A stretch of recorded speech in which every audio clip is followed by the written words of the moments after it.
raise your bura and you're watching Spice It Up, an ultimate guide for exciting Dubai events. This Saturday, a genius photographer Joe McNally has honored Dubai Knowledge Village with his visit. Definitely, we couldn't miss it, so we went there to see and learn.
Joe McNally has dedicated 35 years to professional photography, 20 years out of which he has been working for National Geographic.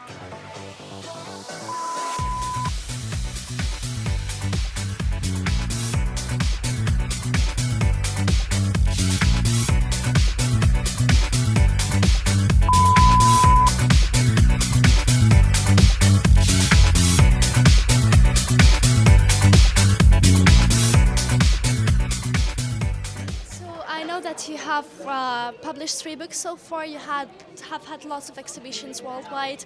And do you have any projects, upcoming projects in general and in Dubai?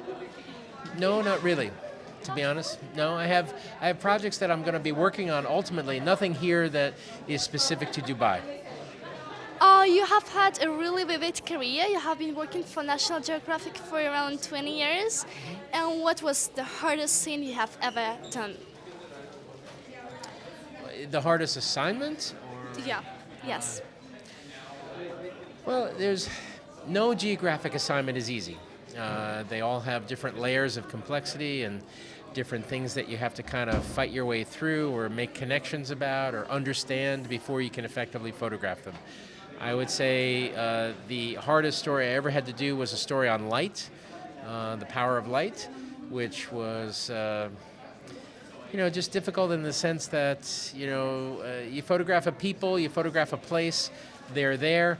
If you're going to photograph a certain quality of light, like maybe the northern lights, you're not going to be sure that it's there, absolutely. So you are subjected to the whims of light, and that was a very difficult story to kind of weather that. Final question. Can you give a piece of advice for our Murdoch University future professional photographers and filmmakers? Yeah, remember this is a marathon, not a sprint. You have to be very tenacious. Thank you so much. Sure. As the event organizers, the Gulf Photo Plus gathered lots of people for Joe's lecture.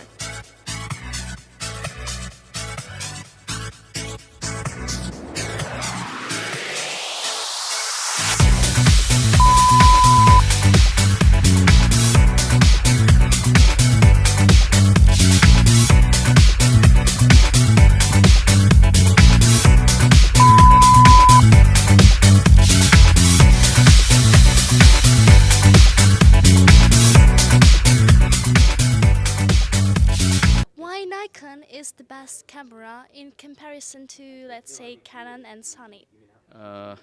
Sony, let's leave it aside. We look at, we don't say that we are the best, but it always happens as many a times when you start using a product, then you start realizing how well the product can deliver. So that's what, so in no way, like other people, we never say that we are the best. We always make people try even newcomers who gets into the photographic industry, we want them to try our products. And what we have seen is many people who have tried once sticks to the product, which means that there is something that people believe in and we are delivering to them. So let's say, why is it good for students? Ease of use is one thing, because many a times what happens is when you start with photography, people believe when they say DSLR, they feel that it's very complicated. But for example, in our entry level, there are guide modes, which means that you just have to put it in guide mode and then it starts giving you what is that you are doing on a proper way. It's like teaching you step by step. Easy, easy.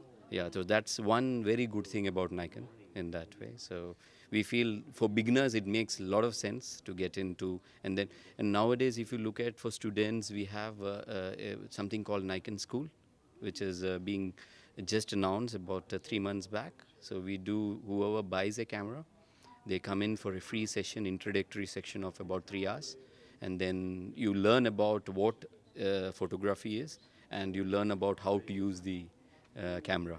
So I think this way we feel it's more of contributing to the society rather than just asking them to buy a product. Unlike, for example, a TV manufacturer says that buy our TV, but in the case of camera, you are buying a hobby or you are buying a imagination, and then you grow from there. In Murdoch University, there are lots of media students who study screen production and photography. So which Nikon model is the best for filmmaking?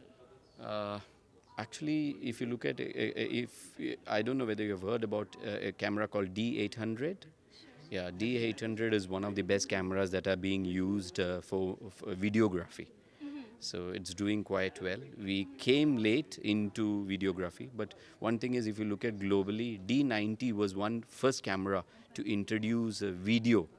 No other brands can take this privilege. We feel that it was about, I think, more than 10 years back that D90 had the first HD video in the camera. And then we left for some time. We were not there in the industry with video. But then by that time, some other brands caught up, and then we launched a D800. And D800 is one camera that has changed again, that has got back the video thing into Nikon. So we feel that is one good camera. We did one good event about a month back with the Skydive Dubai. So they used a D5300, which is an entry-level kind of camera, and the entire video was shot by D5300. And there is, I think it is there in YouTube also, done by John Mayer, who is a official skydive photographer, videographer.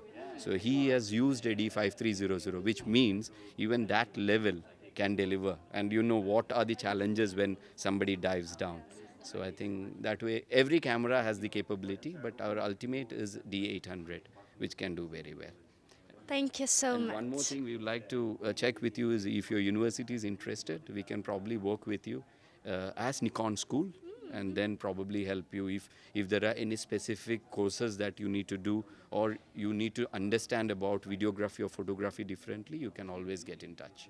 We can probably look at it also. Please guys get in touch.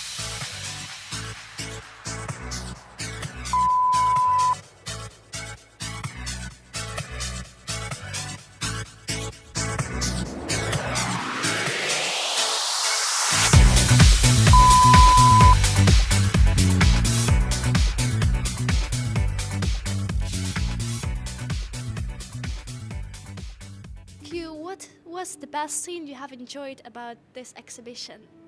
For me, the day of the setup on Thursday before the actual event actually happens, I'm actually in charge of the event floor, meaning the sponsors are coming in, the suppliers are coming in, and there's sort of a lot of labor and there's a lot of banging going on and there's a lot of building, and then suddenly within a space of 4 hours, suddenly, you know, the whole exhibition and the whole event kind of sprouts out of the floor. That is for me definitely the day when my heart sort of kind of goes like, oh my God, I'm so excited about this, because that is actually my role in the team, and the team is very sort of works well together, and so all the little bits that everybody does kind of comes out on that particular Thursday before the event starts. I have just sat in on Joe McNally's talk, and I think he is funny, he is knowledgeable, he's entertaining, and he's actually a lovely person to sort of spend time with. And it's a pleasure for me to kind of know him also for the many years that I've been with GPP. Do you enjoy the atmosphere of working for such creative kind of events?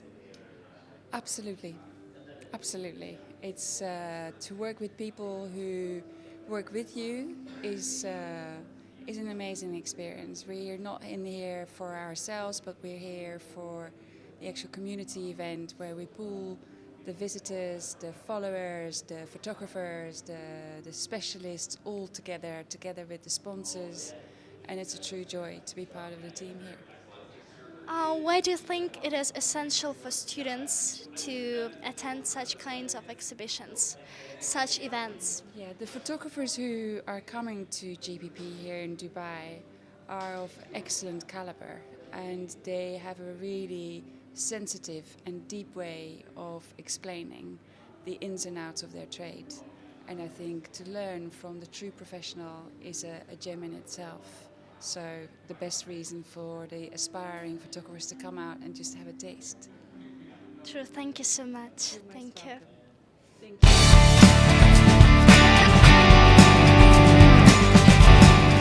A quick review of John McNally's biography.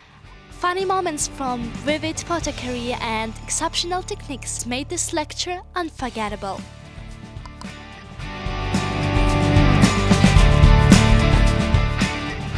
But don't be sad. Now you have a brilliant chance to visit a GPP Sandisk shootout.